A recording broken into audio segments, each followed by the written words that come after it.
Hello friends, today we will study the photosynthesis. The photosynthesis is derived from the two words, the photo and synthesis. Photo means light and synthesis means production. That means the photosynthesis is the production in presence of light.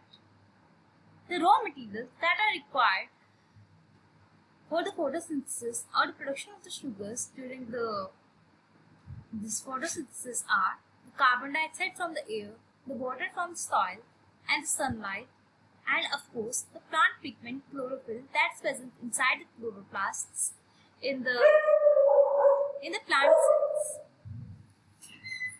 Let's proceed towards the process of the photosynthesis. As you can see here, we have already discussed the raw materials of the photosynthesis.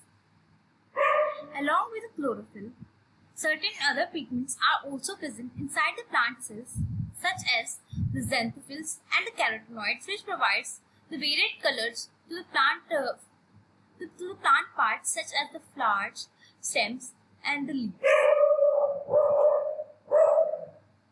This is the overall reaction of the photosynthesis, in which the 6 molecules of carbon dioxide and along with 6 molecules of water in presence of light and the chlorophyll pigment results in the formation of the sugars.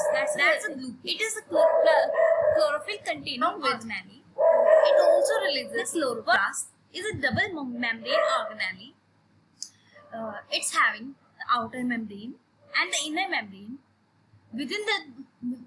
In between the both membranes, the intermembrane space is present. You can see here, this one is the outer membrane, then this is the inner membrane named 3, and in between the outer and the inner membrane, you can see the intermembrane space. Then you can see here the cytoplast, or we can see the cell sap of this chloroplast is called as the stroma. Then you can see here in between this chloroplast, you can see the sac-like structures that are stacked one over the other. These are the granas. The individual this sac-like structure is called as grana.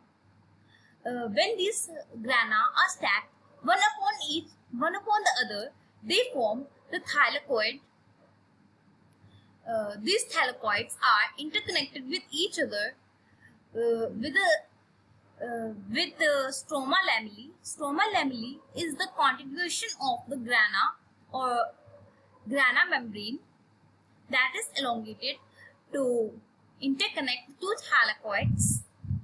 Then proceeding forward, you can see here inside this stroma, you can see the purplish structures that are having the concentric circles in between it. These are the starch granules. As you all know that the starch is composed of the amylose and amylopectin, that are the plant sugars.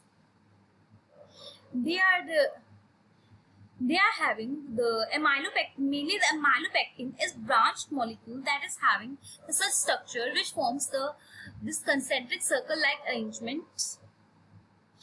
At last, you can also see here the lipid droplets are also present inside the chloroplasts. The chloroplast is having its own DNA. That's why it is called as a semi-autonomous organelle, because its functions are controlled partially by the DNA of the cell and partially by its own DNA. You can also see certain nucleolus inside the chloroplast. Let's proceed forward. Before proceeding towards the process of photosynthesis, you should know about the action spectra and the absorption spectra. They tell about the rate of photosynthesis and the amount of light absorbed at the various wavelengths by the plant pigments. First of all, we can see here the absorption spectra is given in the figure A. It is absorption spectra tells us the amount of light absorbed at a particular wavelength. by a certain plant pigment. You can see here the carotenoid. You can see here the carotenoid is being marked by the yellow line. It is absorbing the lesser amount of light, lesser amount of the light at the 400 nanometers. Then when the wavelength is increasing forward, the amount of absorption is increasing. Let's see, I'll show you this cursor here. You can see here the amount of absorption of the light is increasing. First it reaches a peak, and then the amount of absorption, that the rate of photosynthesis falls down, and then it again reaches at some point and again falls down. Here you can see the 3 plant pigments are being shown absorbing the different amount of light, and thus their absorption spectra is being shown here. The absorption spectra is measured by the spectrometer. Let's proceeding forward towards the action spectra. Action spectra tells us about the amount of photosynthesis being occurring at a particular wavelength. You can see here, just a minute. You can see here, first of all, the rate of photosynthesis is first increasing, then decreasing.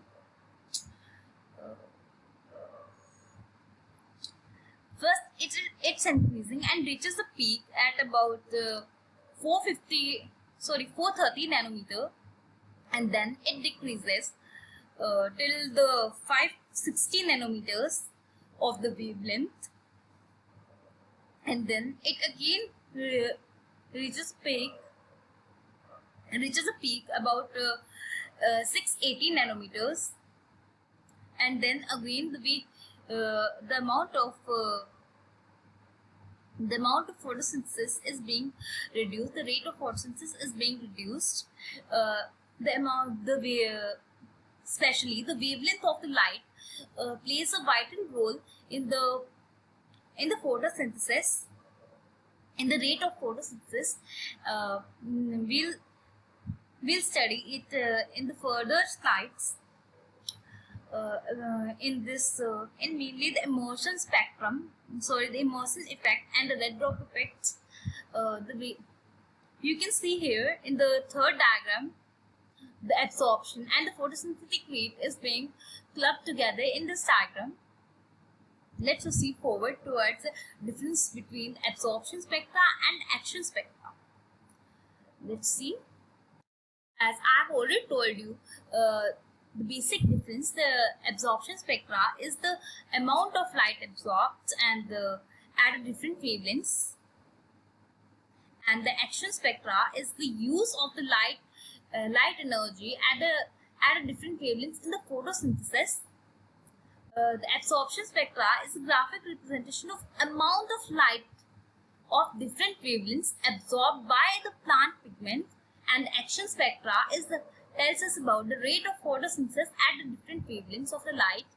The absorption spectra could be studied directly, but the action spectra is studied mainly in the correlation with the oxygen evolved or the carbon dioxide absorbed. Next, proceeding forward, the absorption spectra requires a single exposure of the full light, but the action spectra requires a study of the light utilization at the various wavelengths. Thus, in case of the action spectra, we required more amount of light, more illumination of the light. Let's proceed forward toward the process of the photosynthesis. The photosynthesis is divided into two phases that we call as the light reactions and the dark reactions. The light reactions are also called as the photochemical phase. The photochemical phase, it is called as the photochemical phase because the photo means light. It is the chemical reactions that are occurring in the presence of light. biosynthetic phase, or we can call as a dark reactions, the biosynthesis is occurring. That's why it is called as the biosynthetic phase. Let's take a brief preview of this light and dark reactions. In the light reactions, the light is needed to produce organic energy, that's the ATP and the NADPH molecules, and in the dark reaction these NADP and ATP molecules are being consumed to produce the energy, to produce the sugars. In the biosynthetic reaction, we'll study mainly 3 cycles or 3 pathways, that is C3 cycle, C4 cycle, and the CAN pathway. Here you can see C3, C4, and the CAN pathway. In the photochemical phase, we'll study the photolysis of water, which will provide the electrons to the photosystem 1 and photosystem 2, which will carry out the photofossilization and thus resulting in the formation of the energy molecules, that ATP and the NADPH. Let's see how these reactions occurs. The main site of the light reactions, you can see here in this diagram, the main site of the light reactions are the thylakoids, and the main site of dark reactions is a stroma. Here you can see the water molecule is being break down to release the oxygen in the light reaction, and the production of the ATP and NADPH is being carried out, which are being utilized in the dark reaction in the Calvin cycle. Calvin cycle is the first step in the fixation of the carbon dioxide and resulting in the formation of the sugars. Let's proceed forward toward the first step of the photosynthesis, that's a light reaction. Light reaction consists mainly of the photosystem 1 and the photosystem 2. The light reactions mainly takes place over the thylakoids. The events occurring during the photochemical phase are the light absorption, water splitting, and the oxygen release, and the formation of the high energy molecules and the biochemical intermediates, that's ATP and NADPH.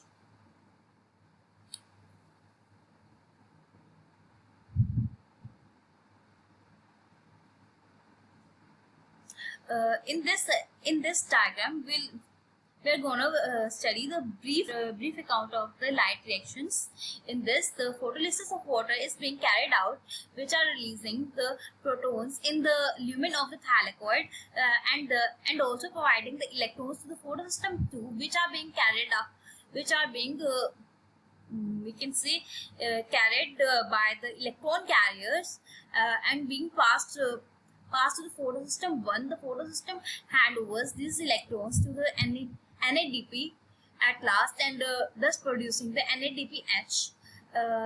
The plastoquinone cytochrome pump, that are the electron carriers, also pump out the protons inside the thylakoid lumen, which are being utilized in the production of the ATP by the ATP synthase. That's the autorotatory model of the autorotatory. Please like, share and subscribe to this video, and please mention in the comments if you want any specific topic to be covered. Thank you.